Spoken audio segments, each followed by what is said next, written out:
Comme je te l'ai promis dans la vidéo précédente, nous allons parler aujourd'hui des caractéristiques d'une équipe efficace. À quoi reconnaît-on une équipe efficace? Nous pouvons reformuler cette question en ces termes. Que faut-il faire pour rendre son équipe efficace?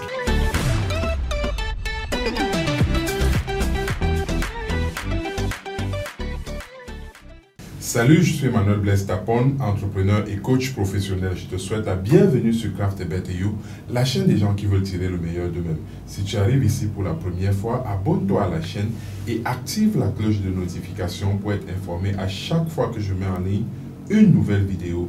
La chaîne est consacrée à la productivité. Je parle des attitudes, des aptitudes et des habitudes que tu dois développer pour pouvoir tirer le meilleur de toi-même, car j'ai l'intime conviction que le meilleur est en toi. Et en guise de cadeau de bienvenue, je t'offre mon e-book intitulé « 5 règles d'or pour booster sa productivité ».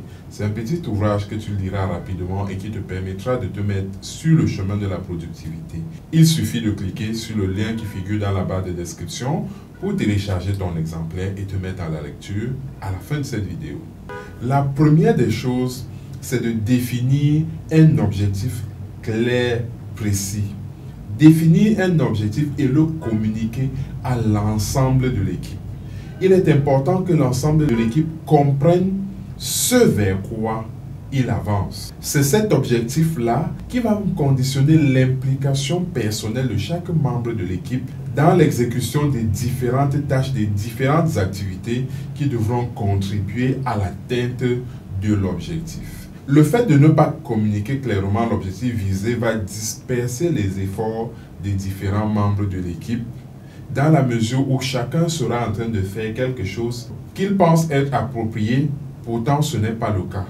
Et l'autre chose qu'il faut instaurer au sein de l'équipe, c'est le respect mutuel et la communication horizontale. Il est important que les membres de l'équipe se respectent, que les uns et les autres sachent qu'ils se battent tous pour la même cause, qu'ils visent le même objectif et que chacun a intérêt à veiller à ce que le travail de l'autre se fasse dans les conditions optimales. Il ne faut pas se mettre les bâtons dans les roues parce que quand cela n'est pas fait, les membres de l'équipe peuvent se retrouver en situation de compétition, de concurrence. Et cette concurrence-là n'est pas de nature à favoriser les progrès vers l'atteinte de l'objectif. Ce n'est certainement parce que le cherche l'entraîneur, le chef d'équipe ou le meneur.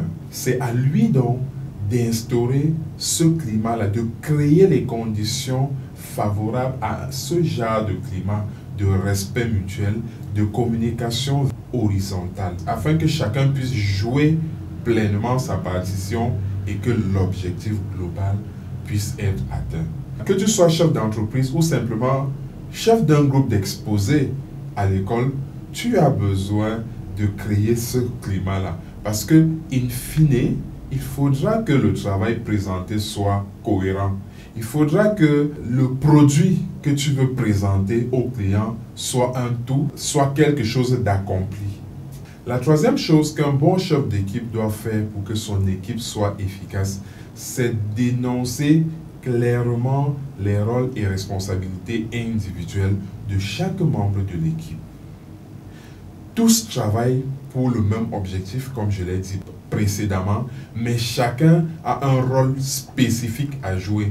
Et il est important qu'il n'y ait pas d'ambiguïté quant à son rôle, parce que toute ambiguïté serait de nature à ralentir le travail, puisqu'il faudra un temps de réexplication pour que le membre de l'équipe, peut-être défaillant, se remette à la page et retrouve la dynamique. Il est donc important que les rôles et responsabilités de chacun soient clairement identifiés et précisés et communiqués aux différents membres afin qu'ils sachent exactement ce qu'ils doivent faire à un moment donné pour que l'objectif de l'équipe soit atteint.